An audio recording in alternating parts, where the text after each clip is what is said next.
espirituais. Então, obrigado, Humberto. Muito obrigado, Aguinaldo, e parabéns pela organização do excelente, interessantíssimo evento, né, que você concebeu aí. Bom, em primeiro lugar, eu queria dizer que tanto as bases metafísicas da discussão, do debate mente-cérebro, vão impactar a nossa leitura das experiências espirituais, tanto quanto, né, é igualmente válido dizer, as experiências espirituais também lançam grande luz sobre uma concepção metafísica cientificamente informada, né, do que seria o debate mente-cérebro, do que seria a ontologia mente-cérebro. Bom, por quê? Primeiro eu tenho que explicar o que são experiências espirituais e quais são as experiências espirituais que mais nos interessam. O nosso núcleo de pesquisa no UFJF, na verdade, ele lida com o grande campo espiritualidade e saúde.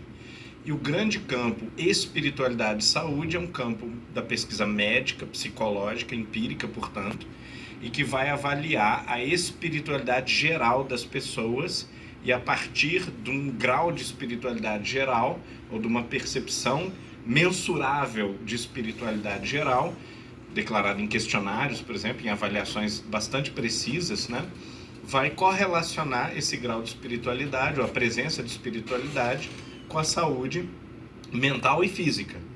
E, para o assombro assim, de alguns, né, não apenas a saúde mental é fortemente impactada, quase que determinada pela espiritualidade, como também a saúde física é um pouco impactada pela espiritualidade. Então, saúde cardíaca, hepática,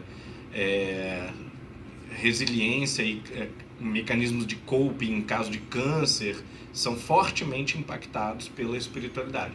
E outros fatores de saúde geral são um pouco impactados pela espiritualidade, ao ponto de que para algumas causas de mortalidade, para algumas questões mentais, a espiritualidade é o fator número 1, é o fator mais prevalente em prevenção ou em predição de desenvolvimento desses fatores mentais, desses transtornos.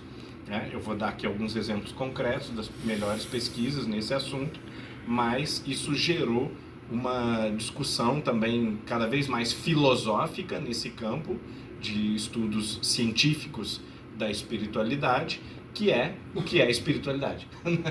Qual é a coisa, ou qual é a função, qual é o fenômeno por trás desse padrão que é possível mensurar razoavelmente e que impacta fortemente sobre a saúde mental e física. Então nós temos uma percepção de que a espiritualidade, por um lado, ela é interpretativa, hermenêutica, subjetiva, quer dizer, o sujeito ele se auto-percebe como tendo fé ou tendo alta espiritualidade, né? E aí, empiricamente, você depende um pouco da autodeclaração da pessoa.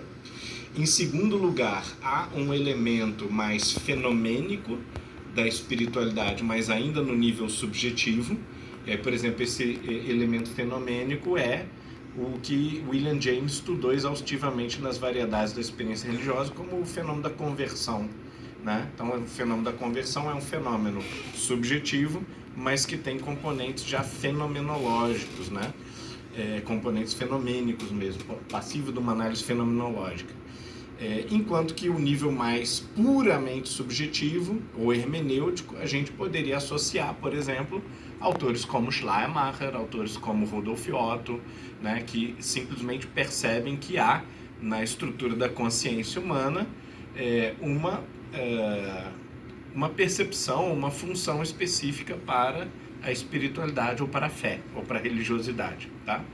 E por fim existe o terceiro nível, que é o que mais interessa a pesquisa empírica, que passa da subjetividade para a objetividade, que são as experiências espirituais empiricamente mensuráveis. Tem uma série de experiências desse tipo, mas as mais interessantes são aparições e experiências de quase morte. Aparições, elas ocorrem em todas as culturas, todas as religiões, inclusive em pessoas sem religiões, mas como todos os fenômenos espirituais, inclusive as categorias puramente subjetivas, não fenomênicas da espiritualidade, toda a espiritualidade, todas as pesquisas mostram, ela é mais frequente em mulheres. Nós não temos nenhuma pesquisa que indique por que é assim, mas mulheres são consideravelmente, né, fortemente mais ligadas à espiritualidade, têm uma maior incidência, né, de espiritualidade, né? E ao mesmo tempo isso faz com que a espiritualidade para mulheres, as pesquisas empíricas também mostram isso, né? A espiritualidade seja mais impactante sobre mulheres, tanto no sentido positivo quanto no sentido negativo. Por exemplo, mulheres com espiritualidade, elas recebem mais benefícios do que homens, e mulheres sem espiritualidade aparentemente sofrem mais do que homens, né? Então as pesquisas têm indicado isso pra gente. Pois bem, vamos ver se funciona aqui. Vou passar aqui então. Bom, todo mundo conhece o Wilson do filme Náufrago. Quem não conhece, assista o filme Náufrago, é um ótimo filme. E esse filme, ele fala sobre solidão. O sujeito passa vários meses numa ilha, isolado, e nesse isolamento ele desenvolve um complexo, né? Faz uma transferência de personalidade para uma bola de vôlei e passa a conviver de maneira interpessoal, ter relacionamento interpessoal com essa bola que ele nomeia de Wilson, né? E que ele passa a atribuir, né, ao Wilson características de consciência e de personalidade, tá? Então, essa seria uma forma totalmente subjetiva de atribuição de personalidade, de reconhecimento de personalidade, de consciência a uma coisa que a princípio não se pode atribuir isso, né? E essa seria a versão extremamente incompetente, por exemplo, de uma interpretação do idealismo, né? Que pessoas geralmente que não entendem bem o idealismo, imaginam que é o idealismo, é mais ou menos isso, né? Que há uma projeção do eu e que o mundo não passa de, ou é apenas uma projeção do eu, tá? O que seria então um materialismo, né, incompetentemente descrito? Seria uma opção mais plausível, talvez mais ancorada na objetividade de projeção de consciência. Você tem uma inteligência artificial, a gente discutiu isso ontem, né? Só que essa inteligência artificial ela é implantada num corpo biológico. E esse corpo ele é projetado para ter rosto, para ter emoções, para ter comportamentos de humano. E toda a discussão do filme Blade Runner, para quem lamentavelmente não conhece, né? Também é outro filme que se sugere conhecer, né? Esses replicantes, a discussão central do filme é se eles são humanos ou não. Se a eles pode ser atribuído o status de humano ou não. Porque, bom, tem sentimento, tem pensamento, aparentemente, né? Ou emula perfeitamente sentimento, pensamento. E eles mesmos se autoquestionam em algum nível, né? Como uma IA avançada provavelmente daqui a pouco vai começar a se questionar, se eles qualificam para serem pessoas, para serem mentes, para serem consciências, ou se eles apenas têm uma forma sofisticadíssima de emular a consciência. Bom, para um modelo mais materialista, ou talvez mal descrito, talvez, né? A ideia de que esse sujeito tem corpo e tem cérebro talvez fosse suficiente, ou segue padrões, como a IA segue, né? Padrões semelhantes aos do pensamento, ou comportamentalmente idênticos ao do pensamento e do sentimento, né? Ele qualificaria para ser uma consciência. No entanto, vejam bem, as duas formas de consciência aqui são artificiais. Estamos falando de duas inteligências artificiais e a gente pode discutir se alguma delas é válida ou não, provavelmente, né, uma mais válida do que a outra, talvez, mas as duas são criadas pelo homem e as duas são projeções do ser humano propositalmente feitas para terem rosto e para interagirem com seres humanos, para darem o feedback de inteligência e de sensibilidade para seres humanos. Bom, vamos deixar isso aqui na gaveta e vamos voltar a isso quando a gente estiver discutindo Fichte. Em termos de saúde, voltando para a questão médica, né, a grande revolução hoje da medicina é passar de uma preocupação puramente com os patógenos ou com questões patogênicas para uma preocupação com fatores salutogênicos. Os fatores patogênicos são aqueles que fazem mal, que prejudicam a saúde, que danam ou que causam doenças, e os fatores salutogênicos são aqueles fatores que promovem a saúde, que garantem a saúde, que mantêm a saúde. E nos últimos 20 anos, os médicos estão cada vez mais interessados, psicólogos também, tá? Todo o setor de saúde, com os fatores salutogênicos, mostrando que, em primeiro lugar, essa balança, ela funciona exatamente por relação inversa. Então, quanto mais fatores salutogênicos você tem na tua vida, se você faz exercício, sua dieta é boa e tal, os fatores patogênicos, eles são colocados em xeque, eles são diminuídos, eles são controlados e vice-versa. Quanto mais fatores patogênicos, né? Você bebe muito, você fuma, você usa outras substâncias, você nunca faz exercício, é super sedentário, come demais, come muito açúcar, você vai ameaçar ou eliminar fatores salutogênicos.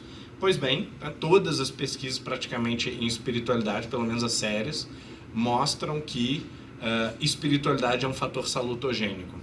Tá? E eu vou mostrar aqui duas grandes pesquisas, né? Mais especificamente artigos pescados, né? Tirados dessas grandes pesquisas, que são as consideradas melhores, né? Uma pesquisa feita com enfermeiras, com 80 mil enfermeiras dos Estados Unidos, que é a melhor pesquisa longitudinal que já foi feita em espiritualidade na história, né?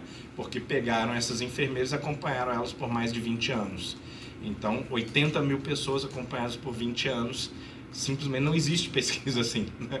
Pesquisa científica é uma coisa reduzida a centenas e geralmente uma amostra assim, em curto período, né? E a outra pesquisa mais maciça ainda, né, que é a do estudo do florescimento humano, ela é menos estendida no tempo, mas ela pesquisou 200 mil pessoas em 20 países. Então ela tem a vantagem de não se restringir a mulheres, não se restringir a americanos e não se restringir a uma classe específica, que no caso eram enfermeiras, né? O Brasil fez parte dessa pesquisa, nós da UFJF fomos participantes dessa pesquisa, também a USP, e também fizeram parte a Indonésia, a China, o Quênia, de modo que há uma diversidade cultural e religiosa muito grande. Então, quando a gente fala assim, olha, as pesquisas mais validadas no mundo estão dizendo isso, significa basicamente esses dois estudos que são os estudos determinantes. Bom, como que religiosidade e espiritualidade comprovadamente impacta a saúde física e mental? Em primeiro lugar, é o óbvio, né? Estilo de vida e comportamento das pessoas com religiosidade e espiritualidade muda em relação às pessoas sem espiritualidade, sem religiosidade, ou materialistas, digamos assim, né? E aí, existe inclusive na medição uma forma de você separar pessoas que são declaradamente religiosas, mas não praticam os valores, os princípios comportamentais daquela religião, tá? Há uma fortíssima alteração comportamental em termos de dieta, violência, uso de substância, comportamento sexual. Alguém até poderia dizer, bom, são fatores repressivos, talvez, né? Fatores, né, ligados à opressão, né, comportamental que as religiões impõem, mas, por sorte, mesmo que fosse um fator repressivo, eles impactam positivamente a saúde, né? Quer dizer, é bom você ter a sexualidade regrada, é bom você não usar substâncias, etc. e tal, né? Tem um fator de saúde em que a religiosidade piora a saúde. Alguém sabe qual é? Um fator de quê? Um fator de saúde que é piorado pela religiosidade. É bem óbvio. Obesidade. Religiosos têm mais tendência à obesidade do que ateus. Bom, quem frequenta as igrejas sabe, se come muito, né? Toda festinha te empurram alguma coisa. Então, bom, mas não estou dizendo que é esse o motivo, claro, né? É uma piada. Bom, suporte social. Suporte social pode ser qualquer um que você tenha. Pode ser um clube de amigos, um grupo de amigos. Mas religiões tradicionalmente oferecem muito suporte social, né? As pesquisas mostram objetivamente que muitas vezes esse suporte social é de mais qualidade. Amigo, não faz isso não.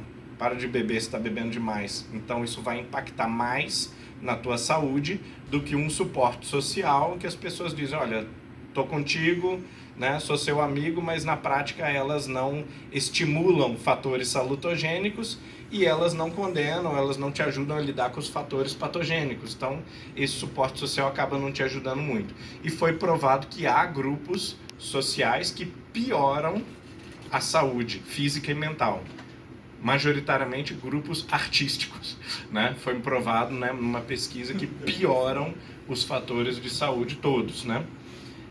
Sistema de crença e enquadramento cognitivo, ou seja, dizer para o sujeito que existe uma ordem cósmica, que existe bem e mal, vida após a morte, tudo o oposto do que a gente diz hoje nas escolas, nas universidades, né?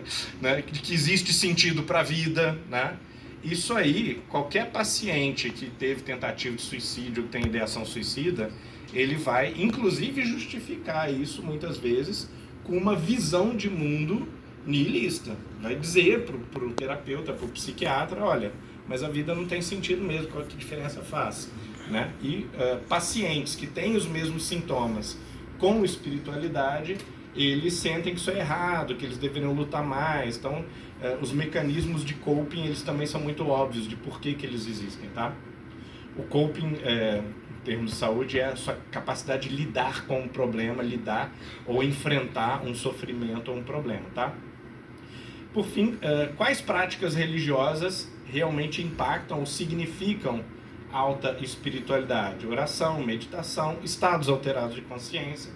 Essa é uma relação aqui de vários artigos de um dossiê da Revista Brasileira de Psiquiatria, que é a melhor revista científica brasileira, que tem maior fator de impacto, né? Que é o dossiê Religiousness and Mental Health. Pois bem, o que esse estudo com as enfermeiras mostrou? Em primeiríssimo lugar, existe um acumulado de todas as causas de mortalidade, hepática, cardíaca, câncer, suicídio, qualquer causa de mortalidade, uma diferença bem marcada entre mulheres que não frequentam e mulheres que frequentam espaços de culto e de oração, tá? E o que é interessante, com o passar do tempo, as barras vão se distanciando cada vez mais. Ou seja, ao longo da vida, o fator protetivo para a saúde, ele se faz mais evidente e o fator negativo para a ausência de espiritualidade se faz mais evidente. Outro dado também bastante impactante são esses dados de suicídio. Não aparece na tela, né? E o critério que essa pesquisa usou para definir o que era alta ou baixa espiritualidade era a church attendance, né? Que era a frequência a um local de culto, de oração, que não precisa ser um templo necessariamente, pode ser um grupo de amigos reunido na tua casa, tá? E que uma vez por semana isso impactaria fortemente a saúde. Bom, quem nunca foi a um local de culto, né, tinha simplesmente 7 vezes mais incidência de suicídio em média do que o grupo que foi uma ou mais vezes por semana a um local de culto. Então, essa é uma pesquisa que liberou rios de investimento para a pesquisa em espiritualidade, porque foi percebida uma associação direta, não só uma correlação, mas uma associação potencialmente causal entre espiritualidade e suicídio, tá? Isso não quer dizer que essa correlação não possa ser um viés de seleção, por exemplo. Vamos dar um exemplo possível, e tem estudos tentando questionar isso. Vamos imaginar que pessoas alegres, otimistas, sociáveis, extrovertidas, que acham que a vida é cheia de sentido e propósito, querem ir aos templos. Eu quero ir lá ao templo e ouvir coisas bonitas e receber um abraço de alguém. E vamos imaginar que pessoas pessimistas, que acham que a vida não tem sentido e propósito, elas olham para isso falando, não, muito obrigado, isso aqui é uma furada, só maluco, só alienado e tal. Então, é possível que o viés de seleção dos grupos sociais esteja fazendo com que pessoas que tenham a tendência a não enxergar sentido na vida, não enxergar propósito, não querer socializar, né? Essas pessoas elas podem simplesmente não ir à igreja. Consequentemente, elas têm uma incidência prévia maior de tendência suicida, ou depressiva, ou ansiedade. É possível que essa seja a explicação, né? Outras explicações possíveis é que o grupo religioso ele fosse um grupo de apoio social melhor do que outros grupos. É possível, né? Mas têm sido feitas pesquisas para isolar essas possibilidades, né? E controlar, né? Para ver se não é, sei lá, é a música que faz bem. Vamos colocar o sujeito ouvindo música todo dia. Porque no templo tem música. Então, será que é esse o fator? Será que é o grupo social? Vamos forçar a pessoa a ir para um clube de leitura, de literatura, alguma coisa assim. E essas pesquisas têm mostrado, são pesquisas que têm sido feitas há 30 anos, mais ou menos, não é nem muito nem pouco, mas elas têm mostrado consistentemente que isso não tem impactado tanto quanto a espiritualidade em si, tá? Lembrando que, de novo, isso vale para mulheres. Quando a gente vê com homens, essas barras são mais próximas. Ou seja, a espiritualidade e a ausência de espiritualidade, elas são menos impactantes sobre a saúde masculina. Mas também são impactantes. Bom, e aqui um exemplo de uma tentativa de arranjo entre a filosofia, a neurociência e as outras ciências empíricas da saúde, sobre o que seria, né, um modelo de consciência que conseguisse integrar filosoficamente aquilo que as ciências empíricas dizem. Isso aí eu só estou citando porque eu acho que é o que mais falta na nossa geração. Tá? Nós temos filosofias muito boas, muito interessantes, temos uma pesquisa empírica vasta, cada vez mais interessante, mas nós não temos diálogo entre filosofia e ciências empíricas da consciência, entre principalmente as neurociências e essas pesquisas médicas sobre espiritualidade. Bom, por que o Ian McGilchrist é muito importante? Porque primeiro ele tem a dupla formação, ele é das humanidades e ele é um psiquiatra neurocientista, e ele tendo a dupla formação, ele faz isso com muita competência, não faz isso de uma maneira amadora ou tentativa, né? Em segundo lugar, ele escreveu só nesse livro aqui quase 2.000 páginas, né? Com uma quantidade extremamente absurda de referências a pesquisas empíricas e também com uma degustação muito grande de opções filosóficas. Ele vai desde a filosofia da ciência até Bergson e Schelling, por exemplo, né? Cobrindo um amplo espectro aí de opções filosóficas e mostrando que, bom, quase que cada uma delas seria útil para um diálogo mais integrativo entre as ciências da consciência e entre si, né? E entre as ciências da consciência e as humanidades, né? Porque as filosofias elas têm essa tendência saudável de ter a visão do todo, né? E a visão do todo ela permite uma integração real. Bom, não sei quantas pessoas fazem filosofia da medicina ou discutem com médicos, profissionais de saúde constantemente, mas uma realidade que a gente percebe imediatamente quando a gente começa a lidar com medicina e psicologia empírica é que eles usam palavras-chave das humanidades como integrativo ou humanizado sem ter um trato conceitual dessas palavras. Então isso já é uma entrada para o filósofo, já é uma maneira do filósofo conversar com a medicina ou com o campo de saúde em geral. Porque você pergunta, bom, humanizado pressupõe que existe o mais humano e o menos humano no tratamento, certo? O que é humano? Aí pronto, já você tem uma paralisia de um congresso inteiro de medicina quando você pergunta o que é humano. Porque você tem que ter um conceito antropológico do que é o ser humano, como o ser humano se relaciona com o cosmos, existe Deus ou não existe Deus? O ser humano ele é corporal, psicológico, social, espiritual, ou ele é só corporal, psicológico, social?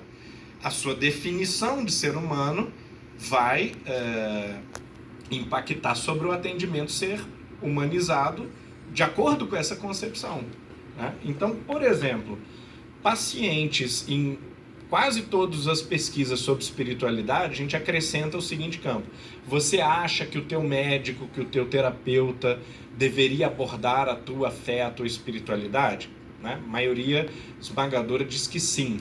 Sendo que interessante, apesar de ser maioria em todos os países, em alguns países esse número vai ser maior. Por exemplo, no Brasil. No Brasil, esse número beira 90%. Então, 90% dos pacientes praticamente querem ou gostariam que o médico, que o terapeuta, que o psicólogo abordasse a sua espiritualidade, tá? Profissionalmente, tá, gente? Não é confessionalmente. Então, o médico perguntar assim: como você está com a sua vida espiritual? Você acha que, de alguma maneira, você está em desarmonia com a sua fé, com a sua vida espiritual? Isso é o suficiente. Isso é a abordagem clínica da espiritualidade. Tá? A vida espiritual você vai desenvolver na sua comunidade de fé, mas a abordagem clínica levar em consideração se os transtornos mentais que a pessoa está desenvolvendo tem alguma coisa a ver ou não tem nada a ver com o fato dela estar em crise espiritual também, né? Bom, então vamos para Fichte. Pode não parecer, mas tem bastante a ver com isso tudo, né? Porque Fichte, talvez ele seja o menos original dos idealistas, no sentido de que, comparado com Schelling e com Hegel, né, inovaram em 20 coisas diferentes, ele inovou em poucos pontos, né? Mas ele é possivelmente o mais revolucionário dos idealistas. Ele abriu as portas e ele foi muito revolucionário na maneira de colocar a questão inicial que vai suscitar, que vai provocar essa transformação do pensamento até então basicamente kantiano ou transcendental, né? Ele vai dizer fundamentalmente o seguinte: não existe como o objeto ter primazia sobre sujeitos, porque nós não conseguimos conceber como que objetos produziriam sujeitos. Então, o materialismo, que seria essa perspectiva, né, da primazia do objeto sobre o sujeito, ele não começa, nem começa a explicar como é que isso seria sequer possível. E explicar como que sujeitos concebem objetos é relativamente fácil, né? Não chega a ser um desafio assim, muito grande. Então, veja bem, você pode ter vários tipos de idealismo. O próprio Fichte previu isso. Ele falou, bom, cada filósofo vai ter a sua filosofia, cada cabeça vai pensar de um jeito, mas o que não dá para fazer em filosofia é não partir de uma assunção de que o sujeito pensante é que faz filosofia, né? Filosofia é um produto de sujeitos pensantes, né? Logo, a filosofia ela é, por definição, uma tarefa subjetiva, uma tarefa que brota da subjetividade, tentando olhar para o mundo e interpretar o mundo. Claro que, entre outros devaneios, você pode dizer que é o mundo que produziu o ser humano de maneira, entre aspas, assim, ilegítima, né? Sem que o mundo tenha nenhuma propriedade consciencial, nenhuma propriedade mental, mas como é que você justifica isso na prática? Nós ainda não vimos alguém que fizesse o grounding, né? Que fizesse a fundamentação lógica rigorosa de como é que a matéria produz subjetividades, tá? Isso não quer dizer, claro, que a matéria é um produto da mente no sentido trivial, no sentido caricatural. Mas, pelo menos para fazer filosofia, você tem que começar por uma mente que se coloca problemas para si mesma, e não um objeto colocando problemas para si mesmo.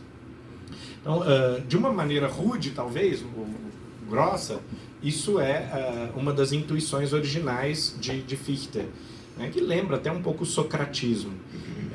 Então, ele vai dizer que o objeto, a característica da objetividade, é tudo aquilo que está dado, tudo aquilo que é posto, né? Então, vejam que tem um elemento de passividade na objetividade, né?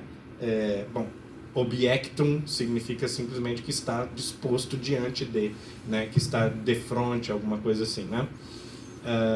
E sujeito, por outro lado, pelo contrário, é aquilo que subjaz e é aquilo que é fundamento, aquilo que é base, né? E o sujeito, ele pode reger ações, o objeto não. O objeto, quando ele está envolvido em alguma ação, a gente vai buscar alguma causa pretérita àquela ação e colocar, às vezes, em outro objeto, também passivo, né, numa cadeia causal, né? A bola de sinuca, uma bate na outra e você nunca se pergunta por que essa bola fez isso, né? Por que ela quis fazer isso, claro, né? E para sujeitos, sim, sujeitos, eles, por definição, eles são regentes de ações, né? Não é algo, mas é ator de algo, né? E o eu é a palavra que a gente dá para essa autopercepção subjetiva, ou para quase que o resultado do movimento da ação do sujeito, né? Se autoanalisar e se enxergar meio que como um objeto, né? Ou o sujeito dar a si mesmo, né? Colocar a si mesmo, né? E problematizar a si mesmo também a gente poderia colocar, né? Bom, uma consequência dessa visão da fundamentação filosófica é a absolutidade do eu. Mas essa absolutidade, ela pode ter vários graus, mais ou menos ingênuos, né? Mais ou menos realistas, tá? Os idealistas, inclusive, eles se entendem como realistas e entendem o idealismo como englobando e pressupondo um realismo, tá? Particularmente Schelling e Hegel, com a sua busca de uma objetividade do idealismo, tá? Mas vou ler essa parte então, né? Por ser aquilo que se põe a si mesmo, distinto dos objetos que são postos, o eu é princípio absoluto do saber. Assim, a primazia da subjetividade sobre a objetividade, isso é, do espírito sobre a matéria, é absolutamente certa, pois percebemos, conhecemos, julgamos a matéria a partir dos nossos atos mentais, mais ou menos o que Descartes já tinha dito também, né? Por outro lado, resta por provar o que essa primazia significa em termos ontológicos ou cósmicos.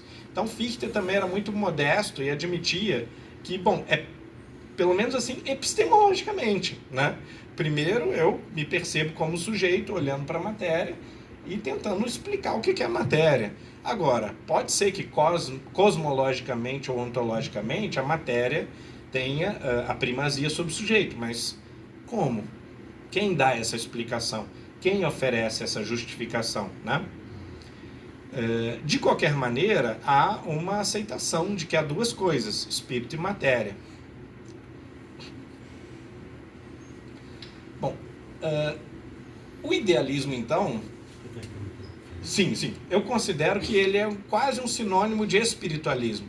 Se a gente considerar que espiritualismo é o oposto de materialismo, né, o idealismo seria um tipo de espiritualismo. Isso coloca ele junto, por exemplo, de todas as religiões, junto do conceito médico empírico de espiritualidade, né?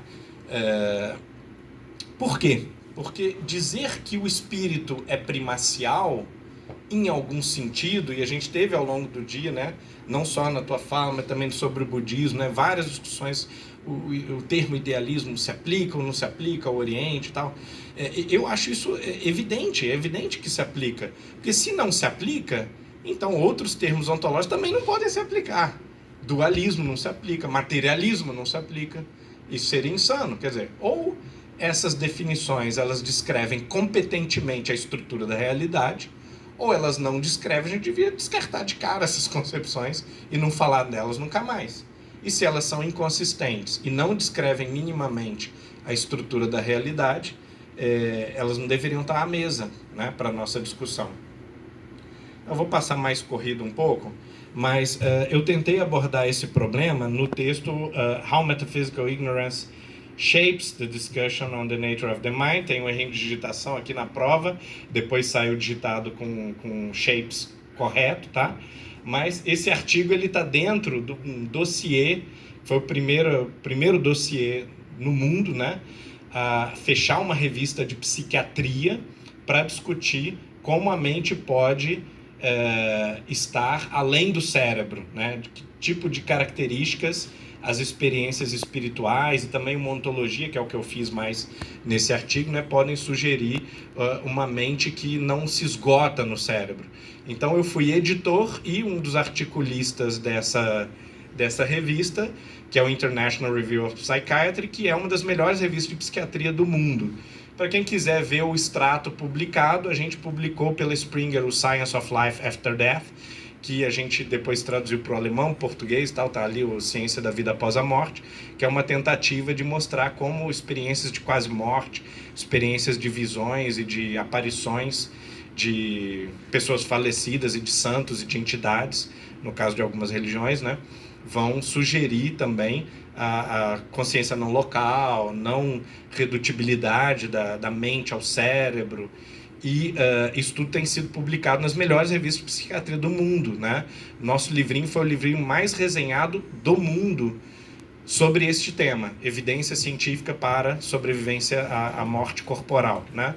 Inclusive o British Journal of Psychiatry, que é a revista mais velha do mundo de psiquiatria, de 160 anos, assim, muito ortodoxa, muito chatinha e tal, publicou uma resenha muito elogiosa ao texto e tudo. Bom, então isso é o que a gente tem feito para mostrar. E, por fim, ainda tem 2 minutos, 1 minuto, eu vou falar então de quais são as evidências e quais são as experiências concretas. Aparições acontecem em todas as culturas, mais prevalentes, francamente mais prevalentes entre mulheres do que entre homens. Então, se você quer pegar o fenômeno, você tem que buscar assim, freiras, né? Ou então médiums, geralmente são mulheres também, né? A categoria médium também não é mais uma categoria restrita a alguns grupos. Hoje em dia é o termo que se usa para o que antes era xamanismo, ou psiquismo, ou parapsicologia. Então você tem isso na China, no Vietnã e tal. Qualquer paper vai mostrar que é mais prevalente entre mulheres do que entre homens. Qualquer paper sobre experiências subjetivas, como, por exemplo, de conversão, também vai mostrar que é mais prevalente entre mulheres do que entre homens. Por quê? Pesquisem, né? Todos estão convidados a tentar investigar medicamente o que isso significa, psicologicamente, filosoficamente, o que isso significa, né? Me parece uma pesquisa das mais interessantes. Mas esses fenômenos de aparição, como é que eles são controlados epistemologicamente? Quando São Tomás de Aquino conversou com a irmã dele, ele fez uma pergunta meio subjetiva, que não tem como a gente controlar epistemologicamente. Como é que eu estou aí na ficha, né? A minha situação é boa ou não?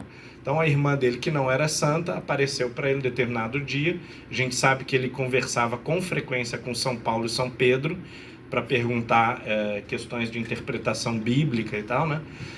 Lutero criou um termo que é bem conhecido da literatura de terror, que é poltergeist, né? Porque ele ouvia uma bateção constante na cela do mosteiro. Ele dizia, olha, parece que tem um espírito batedor aqui constantemente e tal, né?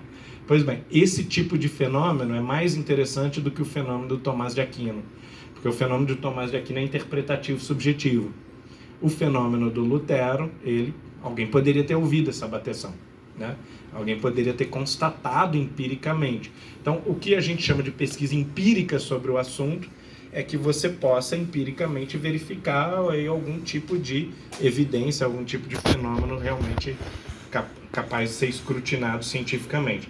Agora, a experiência mais impactante é a de quase morte, porque na experiência de quase morte, às vezes o sujeito está clinicamente morto, coração parado, pupila fixa, cérebro isoelétrico, tá? Não sei se vocês já tiveram um desmaio, mas baixa 30% da sua oxigenação, da sua circulação, apagou tudo, você não tem sonho, não tem lembrança, não tem nada, né? Então imagine o sujeito com o coração parado, não está batendo, o coração não tem sangue, não tem oxigenação, tá?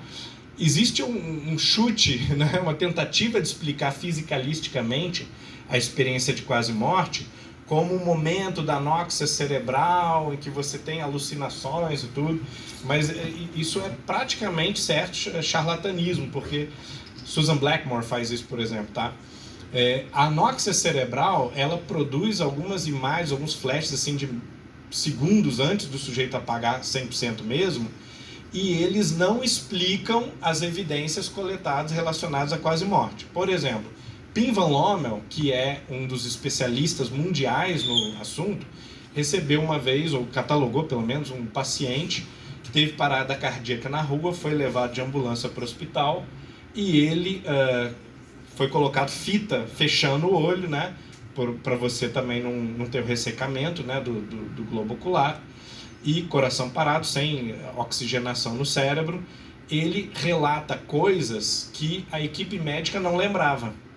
Por exemplo, foi retirada a dentadura dele, uma enfermeira guardou no bolso. Uma hora depois, essa enfermeira tirou a dentadura do bolso, colocou no carrinho de parada, uma coisa assim, e isso com o cara clinicamente morto. Quando ele acorda do coma, no dia seguinte, ele fala: quem que tá com a minha dentadura aí? E aí fala: bom, você chegou aqui morto, foi ressuscitado, ninguém tá pensando na tua dentadura. Eu vi que foi essa enfermeira aqui, ela pôs a minha dentadura no bolso, depois pôs no carrinho de parada. Aí todo mundo falou: pô, isso não tem como, porque você não tinha atividade cerebral e estava com o olho fechado, não era possível você ter essa percepção objetiva, né, empírica, sendo que você estava nesse estado. Mas a enfermeira confirmou: não foi isso que aconteceu, eu tirei a dentadura, tanto tempo depois eu coloquei no carrinho de parada, guardei, não lembrava, ninguém tinha memória do fato, foram lá, acharam a dentadura do sujeito. Esse é um de centenas de casos que a gente tem catalogado na literatura médica no mundo todo, across cultures, né? Não tem nenhum tipo de relação com a crença ou a descrença nesse tipo de fenômeno, e nos nossos artigos a gente tem tentado levantar a questão do que é que isso diz sobre relação mente-cérebro. Muito obrigado.